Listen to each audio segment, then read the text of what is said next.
Hey everyone, welcome back to my channel. My name is Sarah, and you saw the title. It is not clickbait. We are talking about the time that my landlord stole $750,000 from the US Naval Academy. So I want to be clear, this is not my current landlord. This is not my last landlord. This was several landlords ago. And that's really the only reason I feel comfortable telling this story at all, is because it's been a few years and it's been a long time since I've lived in a building that this guy owned. So I feel like, you know, it's enough time has passed that I can talk about it without being afraid of any sort of repercussions.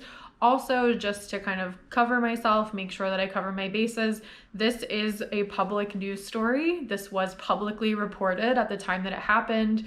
There is public information about this available online, so I'm not trying to drag anyone through the mud. I'm just trying to tell you guys about a crazy situation that I went through, and this is public information, so I'm not like saying anything that is secret or private. So I'm gonna try to tell this story almost in the style of the podcast Normal Gossip. Has anyone been listening to Normal Gossip? It is so freaking good. If you haven't listened to it, I highly recommend it. I'm not gonna explain all of it right now, but basically it's a gossip podcast. It's excellent. I found out recently that the host lives in Philadelphia and I'm dying to run into her. But anyway, I'm gonna try to tell this story in the style of Normal Gossip, where it's kind of like a story that I'm gonna take you through, and I'll just explain to you guys what happened along the way, because this has a few twists and turns. So I will say this happened when I lived in Annapolis. I think that's pretty obvious due to the fact that this involves the US Naval Academy, which is in Annapolis.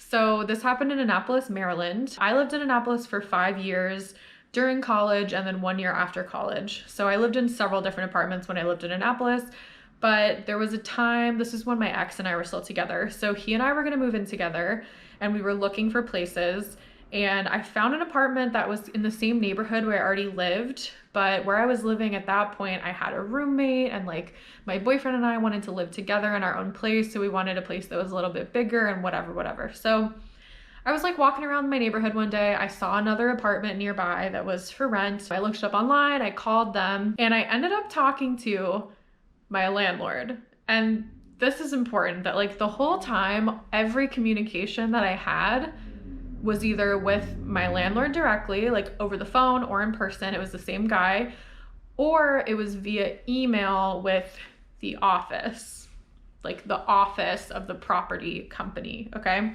So that's important, so just remember that. But when I called them, it was my landlord that I spoke to directly the first time, and I was just asking him for some information about the apartment, and I was trying to get time set up to go visit in person and like look at the place. And the first red flag is that the rent that was listed online and the rent that he was telling me he was charging were not the same. I think what he was telling me he was renting it for was a little bit higher than what it said online. So already this is kind of a red flag, like he's not advertising the place accurately, but I was still interested in it, and like the price he was charging was still within our budget, so I was like whatever, and I went to go see it. Another thing was, in the listing online it said that it had free Wi-Fi, or like Wi-Fi was included in the rent, and I was like, okay, that's good to know. So when I went to go see the apartment, I asked him about that, and it turned out that the free Wi-Fi was just like that free like Comcast network. Like, you know, sometimes if you're just like walking around different places, Comcast will pop up on your phone as like an available Wi-Fi network. But as far as I understand, it's like if you have a Comcast account, you can sign into your Comcast account and then log into that Wi-Fi, but you have to pay to have Comcast. So it's not free internet. So that was another thing that was just like completely misrepresented in the listing. And when he explained that to me, I was like, okay, so it's not free because I would need a Comcast account that I pay for. And he was like, yeah. I was like, okay. So whatever, internet's not that expensive in Annapolis. I just kind of moved on. Again, these are red flags that I missed. So because my ex and I were in our early 20s and we were in college at the time, he wanted all this extra verification before he would allow us to move in or like approve our application. So he was making it sound like so many other people were interested in this unit. We had to move really quickly, which I think a lot of realtors and landlords do, just to kind of like make you move faster. But he was telling us that we were going to have to provide all this additional verification and paperwork of our income and all this stuff because we were in college and it was a bigger liability, which, okay, that's fine. But he was like always emphasizing the fact that it's like the office will want this. The office needs to know and like the office needs to approve this, and like I like you guys, but I have to go meet with the office, and like, you know, the office is gonna have to whatever. So we were like, okay, like that was his justification for why we needed like all this extra stuff. So whatever, we put it together, we did it, and we ended up getting approved. So we got the apartment. We moved in, everything was normal, you know, it was a nice place. It was really big. We were in a middle unit, so we had people living above and below us, but everyone was pretty quiet, so it wasn't a big issue. They did have one rule that I thought was a little weird. Like, I had never lived in a place where this was written into the lease, but maybe this is a common thing. You guys can let me know below if you've had this written into your lease anywhere. But they had a rule that you were not allowed to hang up any sort of poster or like statement or anything in your window. Like, for example, if there was an election going on, you weren't allowed to put up like an election sign in your window to like support any particular candidate. And they said that was to avoid like conflict in the neighborhood. Like, I don't know if that meant like they don't want their building to be egged, or like they don't want to cause any kind of problems because people disagree with your views or something, but I just thought that was a little weird that like you weren't allowed to display your political opinion, you weren't allowed to display anything in the window. And this is to contrast my previous apartment where like I directed a lot of plays when I was in college. My landlord in my previous apartment was so supportive, and like if I was directing a play, he would like put up the little poster for the play in like the office window downstairs, which was so nice. But in this place, you weren't allowed to put anything in the window. Like, we even had this little decal that was like the logo of our college, and we wanted to put that up in the window. It was like a window cling, and they said we couldn't put that up because it shows like an affiliation with something. So again, that was really weird. So, you know, some time goes by, we live in the apartment. Like I said, it's mostly normal, everything's mostly fine. And we moved in April. So in the spring and summer, my ex was really interested in having a garden and doing some like apartment gardening. And the thing he really wanted to plant was tomatoes. So he built himself these two like little tomato cages. Like, instead of just buying the metal ones that are round, he like built his own custom wood tomato cages that were like super sturdy, and like he worked really hard on them. He was so proud of them. And they were not really big or anything. They were just like more sturdy than your typical tomato cage. So he built these tomato cages, and then he bought like two kind of like decent size, not huge, but like decent size planters, because he was gonna do pot gardening. We just had like a city sidewalk outside. So he planted the two tomato plants, and then he had them in the cages, and they were outside our apartment unit. And to be clear, they were not obstructing the sidewalk. It wasn't like he was taking up all of the space outside with these tomatoes. We had two tomato plants that were outside our apartment. And also keep in mind, like the way the sidewalk went and like the steps that went up to our apartment, it was set back a little bit. So it wasn't like his plants were like in the middle of the sidewalk. Like, they were touching our house, like our apartment building. And we had the main like level of the apartment. So they also were not obstructing like anybody else's entrance to the apartment or anything like that. So we had these two little plants. Our neighbors would pass by, like he would be out there pruning the plants, watering them. And like our neighbors had passed by and they had said positive comments about the tomatoes. Like, oh, they're so happy that you have these plants, you're gardening. Like, I'm gardening too. We got to know our neighbors and stuff because we had these plants. Nobody complained about it. It was not a problem to anyone. So one day there was something else wrong in the apartment. Like, I think something was wrong with like the dishwasher or the washing machine, I don't know. And the landlord came over to fix it. And when he came over, he saw the tomato plants and he freaked out. He freaked out. He was so angry. Like, he saw them, I guess, first, and then he came into the house, and so he was already angry when he came in. The amount of upset that he was over these two little plants was like astronomical. Like, it made no sense. It was not a proportional response to like a tenant having some plants outside. But he was very angry about the plants, and he was demanding to know, like, are these my plants? How long have they been there? Why are they there? What are they doing there? And he was very upset. And I was just saying, oh, you know, my ex, like at the time my partner, he's really into gardening. You know, he's excited to have a couple plants for this summer to grow some tomatoes. Our neighbors have been really into it and complimenting them and stuff. And my landlord was like, well, I hope that you know that you're breaking the terms of your lease. And I was like, what?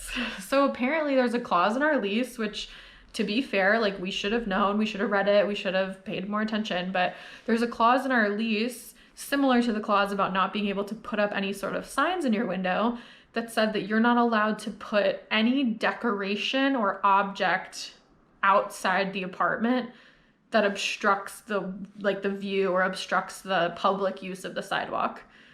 So in my opinion, having a couple plants basically like on your porch area, we didn't have a porch, but like that's the equivalent of what it would be, that was breaking our lease. And he was like, I hope you know that I could terminate your lease right now because you broke this term in the lease.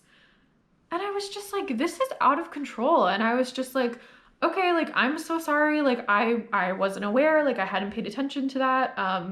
These plants belong to my partner. Like, I will tell him as soon as he gets home, and like, we will, you know, we'll bring them inside or we'll do something with them. And he was like, you need to bring them inside immediately. So I was like, okay. So we kind of dealt with like whatever he was doing with the washing machine or whatever, and then he left and I brought the plants inside, and I don't know what to do with them. They're not supposed to be inside. Like, tomatoes don't grow inside. They don't do well inside. So I was sad about that because I knew that they were probably gonna die. And then when my partner came home, I was explaining to him everything that happened and like how angry this guy was. Also, I want you to like paint a picture in your head of this interaction. My landlord was like over 6 feet tall. He was like a big, kind of buff, strong guy, like a big guy. And I'm like this like little small woman in my early 20s, like dealing with a plant in my house. Like, he was very imposing, and to have like that big of a person be that angry and yelling at me, like really freaked me out. And like, it was kind of a scary situation while he was yelling at me, but whatever. So we brought the plants inside. My partner was bummed out that he couldn't have his plants anymore. And we were just like, whatever, like we brought them inside immediately. Hopefully it's no big deal. No. The office sent us this email. It was like the most degrading email I've ever received in my life. It was like talking down to us so bad about how we're so irresponsible and we broke the terms of our lease and we could be terminated and they could evict us and all of this stuff. Like, this is grounds for eviction. Let me see if I can find this email actually. I have my computer sitting over here. Let me see if I can find it. Okay, I found this document that they sent us. I will read you some of it. It's like literally like a long, like formal document. Like, it looks like a lease type of document that you would sign. So they sent it to us, and then it says notice of covenant violation, like really big on the top. And it says delivered via email at time and date. And then it says to Mr. my ex and Miss me. It has our address. It says, please take notice that you have violated the following covenants in your lease or rental agreement, dated the date of our lease. And it has the clause in our lease that we violated, which is about like, it says, we do not have the right to possession of any outdoor common area spaces, even temporarily, including sidewalks, roofs, steps, common foyers, stairwells, porches, etc., etc. So basically it's saying like, you don't have the right to exist on the sidewalk, which, okay. And like, I get that. It's probably like a very common term in the lease. Like, we should have known, we shouldn't have put the plants there. But they pasted in like the part of the lease that we broke. Tenant understands and agrees that the tenant shall not use or allow the premises to be used for any disorderly or unlawful purpose and shall comply with all applicable laws, ordinances, rules, and regulations. So it's saying like, you broke these things by your having taken the following actions without owner's written permission in advance. You built and installed 2 wooden tomato planters / trellises on the sidewalk abutting the premises. What does abutting mean? I think it means like obstructing. Oh no, I looked it up. It means next to. So we built tomato plants next to our house. The Section 13 clause is quoted here because this action violates your commitment to comply with all applicable rules and regulations, familiarity with which is part of your responsibility before doing something that is or may be prohibited. And there are things in all caps and things italics, and it's all in bold text. In other words, ignorance of the laws governing one's actions does not exonerate one from accountability for those actions. Your action violates certain rules, and then they cite the city code, like the city of Annapolis code, about how you can't alter your property's exterior, which we didn't alter the exterior. We had 2 potted plants sitting outside our apartment. So okay, they like cited all the city code, they cited our lease where it says we can't do this. And then it says you are hereby required within 1 day to permanently remove all components of tomato plants and planters from the sidewalk abutting the premises, or to deliver up possession of the above described premises which you currently hold and occupy. So basically, if we do not immediately remove our God-forsaken tomatoes, we're evicted. We have to give up possession of our home because of 2 potted plants. And then, you know, it has like all this stuff, like if we don't comply, there's a fee of every day that we have to pay, and like, you know, all these other terms. And then we both had to sign it and send it back and say that we understand that we broke these terms, but they're gonna let us get away with it if we sign this agreement. And if we do anything like this again, we can be immediately evicted. And then I'm still looking back at this email. It looks like we both signed it and we sent the form back. And then my ex took a picture of our house, like to prove that the tomato plants were gone. And he was like, here's like evidence to document that the tomatoes have been removed. And he took several photos from different angles to prove that they were gone. So that's ridiculous. And then they wrote back and they said, as for your apology, thank you. Rest assured that it's accepted without reservation. We harbor no acrimony or bear either of you any ill will or other lingering doubts arising from this matter. So like, that's just an example of the way that they would communicate with us. And this was always, like, the tomato situation was the worst, like the most rude communication that they ever had with us. But all the time they wrote in this like really unnecessarily formal language, like not just for documents and stuff, but even in their regular emails, they just wrote everything like really, really hard to understand and like way more like big words than you really need to say to like just talk to somebody in an email. So, and keep in mind, all of this stuff is coming from the office, right? Okay. So that was basically like the biggest problem that we had when we lived there, was the tomato plants. Okay, sorry about that if the lighting has changed a little bit and maybe the angle. My camera died and I had to recharge it up a little bit. But anyway, where was I? I don't remember exactly where I was, but basically they sent us this horrible email about our tomato plants. They yelled at us. It was terrible. We had to sign this whole thing saying that like they could evict us and they're gonna forgive us and they harbor no ill will towards us, even though they have the right to, you know, all of this BS, okay? So that was the most dramatic thing that happened while we lived there. So we continued living there for almost a full year. We were gonna move out in March, and this was right around the time of the pandemic that we were moving. I think we moved out on like March 14th or something like that. So basically our lease went until the middle of April, but we were moving out a month early. So the plan initially was just that we were gonna pay for 2 rents for 1 month, and like sometimes life just happens that way, whatever, we'll deal with it. So they offered us that like if we could find a tenant to replace us and like start a new lease during the overlap period, that they would refund us the rent that we had paid because they would have a new tenant paying the rent. So like they would give us back the money that the new tenant was now paying in. So that was like their little deal that they were gonna offer us, which like isn't really a deal. That's just like a normal way to handle a situation like that. But basically they said that the only way that they would offer us this deal, like we would still have to find the tenant ourselves, and like they would have to be like approved, and like they would have to go through the same process. But like the only way that they would even give us the chance to find a new tenant to fill in early was if we wrote them a positive review on apartments.com. Apartments.com is like the main place where they advertise this apartment. So I guess they rely heavily on their positive reviews. And so they basically kind of forced us to write a positive review about them. So we did. We didn't mention anything about the tomatoes or like all the ways that they talked down to us over the time that we lived there.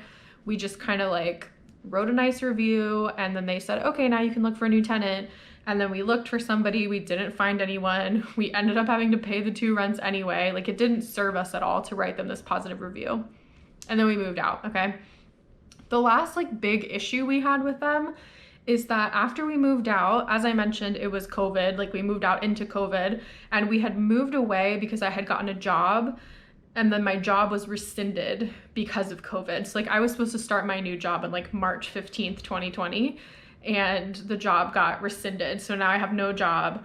and we had just moved to a place where we don't know anyone. Like, it was a terrible situation. And basically we were kind of relying on our security deposit money coming back to us, because in the walkthrough that we did when we moved out, like, there was no problems with the unit. Like, they agreed that they were going to give us back our whole entire security deposit. I think it was the whole thing, or maybe it was like except for like $50 or something. It was like a really small amount that they were going to withhold.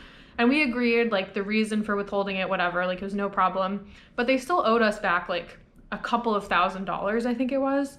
So that's kind of what we were like relying on, at least the first month after we moved out, because I had lost my job. I was like, well, at least we're gonna get the security deposit money back, and we'll have like some money during this time that we're both unemployed. And these people, because they were just like so, like, after this tomato situation happened, their total attitude towards us really changed. Like, they stopped being friendly at all. They were just completely businesslike and like rude side of businesslike. So after we moved out, they gave us the whole runaround about getting our security deposit back. Like, they basically pushed it out as far as was legally allowed for them to return our money, in my opinion, out of spite. Like, just out of spite, because they didn't like us and we had some like little clashes with them. Like, they just refused to return our security deposit for like 90 days, I think was like the maximum that they could have it. Whatever the maximum was, that's how long it took. And that sucked. Like, that hugely financially impacted us. And like, for them to do that, like, for no other reason except that they didn't like us because we planted some tomatoes, was insane. But anyway, after we moved out and the COVID thing happened and we were mad at them about getting our money back and all of this stuff, I started like looking them up more because I was pissed. So I was just like, who is this guy really? Like, who is this company, this leasing company, this office? So I started looking into it more online, and I just Google my landlord's name, which I should have done before I even moved in. I highly recommend that everyone Google your landlord, Google the property company, read everything you can find about it before you move in anywhere. I've definitely started doing that since I've had this experience. Hi, it's editing me. I look completely different. I look like a gremlin right now. I'm staying in a hotel, whatever, not the point. The point is, while I was editing this video, I realized that I forgot to say something kind of important that I kept alluding to, and then I just forgot to say it, which is about the fact that when I started Googling them and looking them up, I found out that the leasing company was a registered business, and it was registered to him and his wife, and it said the business has 2 employees, which are him and his wife. So like, the whole entire time that he was talking to us about this office that's gonna have to approve of all our stuff, and like all the emails that were from the office, they were all from him and his wife. Like, I think he would talk to us in person and then go home and sit down at his computer and write us an email as if he was a different person, which is insane. Like, I don't know. That just like floored me, like how much he referred to the office, and the office is just him and his wife like sitting on the couch. Anyway, but basically as soon as I Google his name, I find some news articles. And the news articles are about the title of this video. My landlord embezzled and stole $750,000 from the Naval Academy. So this happened a few years ago. Like I said, this is completely public news if you want to look this up. I'm not going to post the links or anything because I don't want to like encourage people to find out who he is, but if you really want to, you can. So basically he stole, to be exact, $728,000 from a club at the Naval Academy that he was the treasurer of. So this man is screaming at me in my face about having 2 tomato plants outside of my apartment. Meanwhile, he has stolen $750,000 from the Naval Academy, like from a huge important institution. Like, that was insane to me. And like, the fact that they would nitpick and be so businessy with us about every little tiny thing, I was like, maybe you started acting like this after you got convicted of theft. Like, I don't know. But there's some articles online about the crime and the sentence. And the thing that I found the most funny about this is that my landlord went to the Naval Academy. He's an alumni of the Naval Academy. And I don't know if you've ever met anybody from the Naval Academy, but they are proud that they went there, and many of them wear these like big, gaudy, like Naval Academy class rings. So my landlord had this big gold class ring. I think it had a diamond in it, or it had some kind of gemstone. It was like this huge, you know, chunky gold ring that he was very proud of. That was clearly very expensive. He always was wearing it. Every time I saw him, every time he came over to our house, he was always wearing this ring. And when I was reading about this embezzlement situation, I was reading like a comment that the judge made to him at the sentencing. I'm looking over here because I'm looking at it. So there's an article about like comments that the judge made to him during his sentencing. And it says, the judge asked my landlord if he still has his Naval Academy ring. He said, my landlord lost his honor when he committed these thefts. I could see his face disintegrate in front of me, the judge said. The tears welled up, his whole being shrunk into his body. Yeah, poor little man, stealing $750,000. It'll really make you cry. The judge had to bite his tongue on more than one occasion. As a reminder, he stuck a post-it note with the words, "Don't yell," on his bench. And then the best part is the judge telling him that he should be ashamed to wear his Naval Academy ring because he has shamed himself and like lost his honor of attending that institution because he stole so much money from them. This man wears that ring every freaking day. He doesn't care.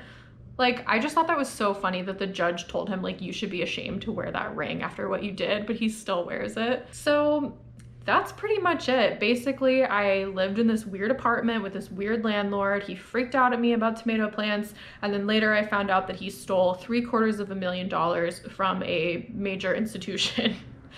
And that's pretty much it. So thank you guys so much for watching. Definitely tell me your horrible landlord stories down below in the comments. I would love to read them. And I will see you guys in my next video. Thank you so much for watching. Bye.